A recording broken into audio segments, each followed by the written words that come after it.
Oke, yang pertama kita harus ngerti dulu rumus menghitung kecepatan, jarak, dan waktu. Nah, supaya gampang diingat, kita gunakan rumus segitiga Jokowi.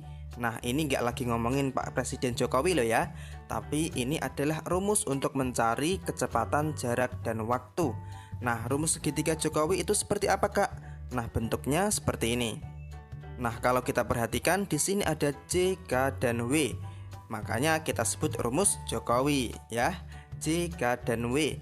J itu jarak, K itu kecepatan, dan W itu waktu. Nah, untuk kecepatan, satuan yang digunakan biasanya bentuknya seperti kilometer per jam, meter per menit, meter per detik, dan seterusnya. Kemudian untuk jarak, satuan yang digunakan yaitu seperti kilometer, meter, sentimeter, dan seterusnya. Kemudian untuk W, waktu. Nah, satuan yang digunakan yaitu seperti jam, menit, atau detik. Jadi kalau nanti di dalam soal diketahui misalnya 5 km per jam, berarti itu apa? Nah, berarti itu adalah kecepatan karena satuannya kilometer per jam.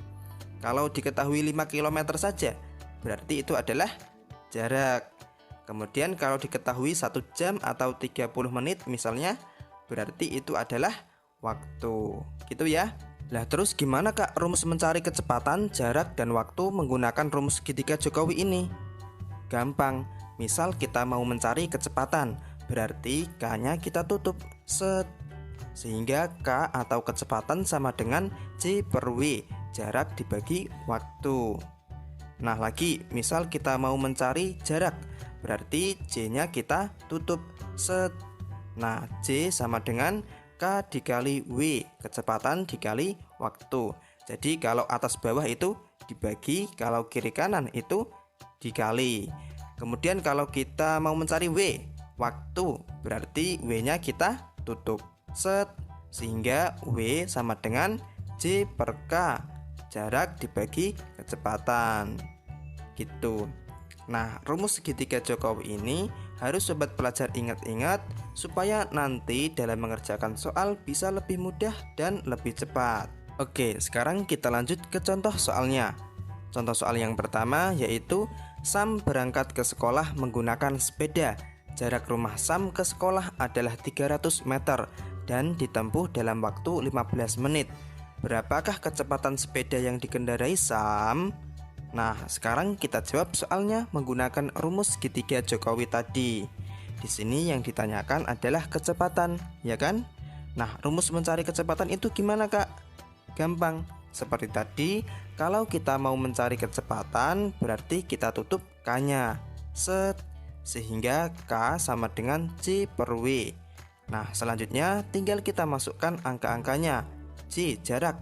Di sini jaraknya adalah 300 meter. Berarti kita tulis 300 meter. Kemudian per W, waktu. Di sini waktunya adalah 15 menit, ya kan? Berarti kita tulis 15 menit. 300 meter per 15 menit. Nah, sekarang kita hitung 300 dibagi 15 sama dengan 20. Kemudian satuannya di sini yaitu meter per menit. Udah deh. Jadi kecepatan sepeda yang dikendarai Sam adalah 20 meter per menit. Nah gitu. Gampang ya. Nah sekarang kita lanjut ke contoh soal yang kedua. Contoh soalnya yaitu ayah mengendarai mobil ke rumah nenek dengan kecepatan 32 km per jam. Jika ayah sampai di rumah nenek dalam waktu 3 jam, maka jarak yang ditempuh ayah adalah sejauh titik-titik. Nah, seperti tadi kita jawab soalnya menggunakan rumus segitiga Jokowi. Di sini yang ditanyakan adalah jarak yang ditempuh ayah. Karena yang ditanyakan adalah jarak, maka yang kita tutup adalah J-nya, ya. Set.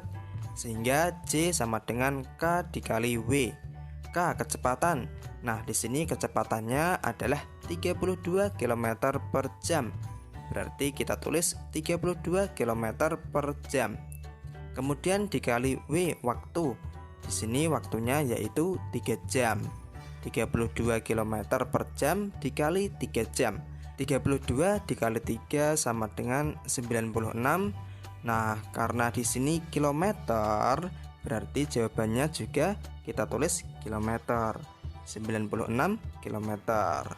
Udah deh, jadi jarak yang ditempuh ayah adalah sejauh 96 kilometer. Oke, next kita lanjut ke contoh soal yang terakhir. Contoh soalnya yaitu Budi ingin bepergian dari kota A menuju kota B menggunakan sepeda motor. Jarak dari kota A ke kota B adalah 90 km. Budi mengendarai sepeda motornya dengan kecepatan 30 km per jam. Berapakah waktu tempuh untuk bisa sampai ke kota B? Nah, di sini yang ditanyakan adalah berapakah waktu, ya kan? Nah, karena yang ditanyakan adalah waktu, berarti yang kita tutup adalah W-nya, ya kan? Nah, sehingga W sama dengan C per K. C, jarak. Di sini jaraknya yaitu 90 km. Berarti kita tulis 90 km. Kemudian per K, kecepatan. Di sini kecepatannya yaitu 30 km per jam. Berarti kita tulis 30 km per jam. 90 km per 30 km per jam. Nah, sekarang bisa kita hitung 90 dibagi 30 dapat 3. Nah, karena di sini jam, berarti di jawabannya juga kita tulis jam. Udah deh, jawabannya adalah 3 jam. Jadi waktu tempuh untuk bisa sampai ke kota B adalah 3 jam. Nah, seperti itu. Bisa dipahami ya? Oke, sekian pembahasan kali ini. Mudah-mudahan bisa dipahami.